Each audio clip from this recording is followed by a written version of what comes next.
નમસ્કાર, તમે સાંભળી રહ્યા છો રેડિયો મની 9 પર સમાચારોનું લંચ બોક્સ. કઈ તારીખ સુધીમાં આવી જશે ટેક્સ રિફંડ અમાઉન્ટ? એવિએશન સેક્ટરમાં કઈ નવી ભારતીય એરલાઇનની થઈ એન્ટ્રી?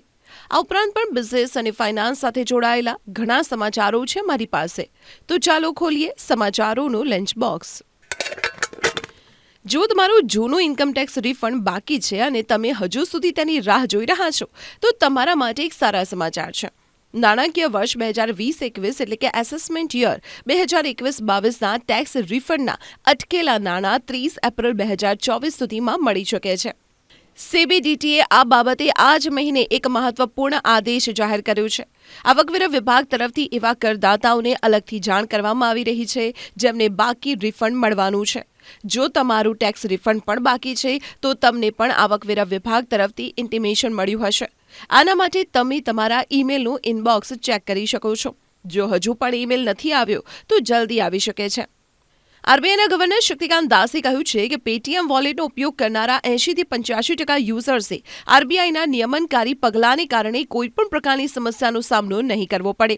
આરબીઆઈ ગવર્નરે બાકી રહેલા યુઝર્સે તેમની એપને અન્ય બેંકો સાથે લિંક કરવાની સલાહ આપી છે.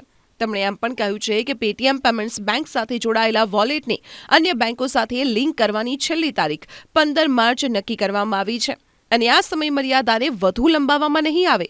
તેમણે કહ્યું કે 15 માર્ચ સુધીનો સમય પૂરતો છે.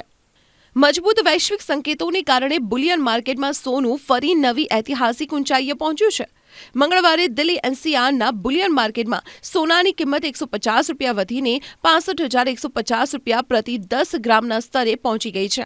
અનુમાન લગાવવામાં આવી રહ્યું છે કે 2024માં સોનું ₹70,000 પ્રતિ 10 ગ્રામના સ્તરને સ્પર્શી શકે છે.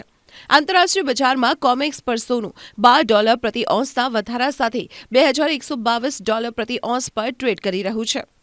ભારતના ઉડ્ડયન ક્ષેત્રમાં એક નવા ખેલાડીનું આગમન થયું છે. નામ છે ફ્લાય 91. ડીજીસીએ આ નવી એરલાઇનને એર ઓપરેટરનું પ્રમાણપત્ર આપ્યું છે અને હવે ટૂંક સમયમાં જ ભારતની આ નવી એરલાઇન આકાશમાં ઉડતી જોવા મળશે.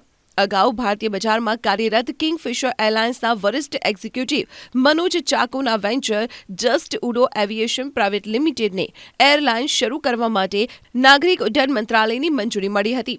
ફ્લાય 91ને ગયા વર્ષે એપ્રિલમાં ફ્લાય 91 બ્રાન્ડ નામ હેઠળ આ પરવાનગી મળી હતી અને હવે એક વર્ષ પછી કંપનીને ડીજીસીએ તરફથી એર ઓપરેટર સર્ટિફિકેટ પણ મળી ગયું છે.